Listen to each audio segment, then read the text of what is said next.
Dans 1 Samuel 30, 1 à 4, nous est relaté de quelle façon tragique David fut battu par les Amalécites. David et ses hommes pleurèrent jusqu'à ce qu'ils n'eussent plus la force de pleurer. Pourquoi? Parce que leur épouse et leur enfant avaient été emmenés captifs, et que leur maison et leurs biens avaient été brûlés. Quelle grande perte. Maintenant, c'est généralement le fait des femmes de pleurer.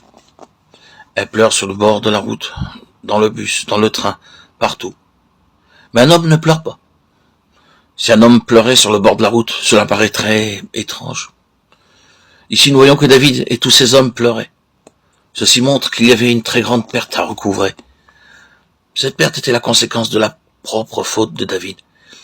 Il avait omis de consulter Dieu avant de rejoindre l'armée des Philistins. Le temps vint où les Philistins montèrent à la bataille contre Israël. 1 Samuel 29.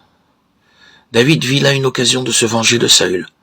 Aussi décida-t-il de se joindre aussi aux Philistins, disant qu'en lui-même, il est mon ennemi, il a essayé de me tuer. J'ai attendu longtemps cette occasion, alors allons contre Saül. Bien qu'il sût parfaitement bien que Dieu ne lui avait pas permis de toucher Saül, il se rallia impatiemment aux Philistins, n'attendant pas de trouver la volonté de Dieu, comme il l'aurait fait en d'autres temps. Il faillit, et lui et ses hommes subirent une grande perte. Au verset 8, nous voyons David se tourner vers Dieu. Dieu lui pardonna et lui dit de poursuivre, de les atteindre, et de tout recouvrer sans faute. David poursuivit, et non seulement il recouvra tout, mais il ramassa un tel butin qu'il put payer ses dettes à tous ses hommes et envoyer des cadeaux aux anciens de Juda. Mais Dieu s'occupa lui-même de Saül, sans le secours de David. Nous voyons dans 1 Samuel 31, 1 à 6, que la fin de Saül survint lors de la cruelle bataille que les Philistins lui livrèrent et où il mourut. David n'a pas eu besoin d'aller contre lui. Dieu avait cela sous son propre contrôle.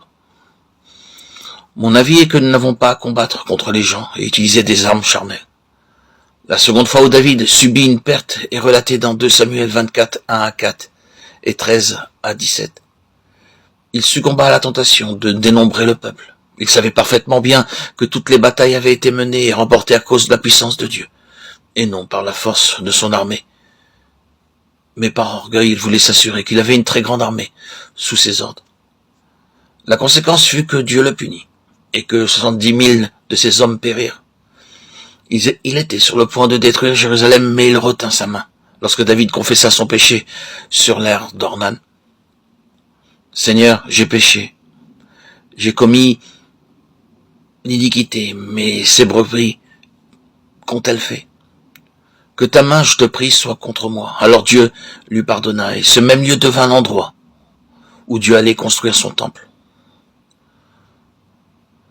Beaucoup ont péché de la même manière, ils prétendent. Nous devons avoir plus d'argent, plus de puissance, plus d'hommes, plus de connaissances. De cette façon, ils ont changé le plan de Dieu. Mais ils ne peuvent pas battre l'ennemi avec les forces et les ressources humaines.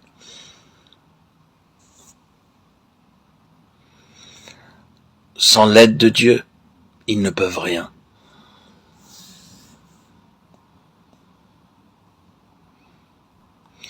Dans 2 Samuel 11.1, nous voyons que David devint meurtrier parce qu'il n'avait pas obéi à la parole de Dieu et fait son devoir. Ce fut une grande perte pour David.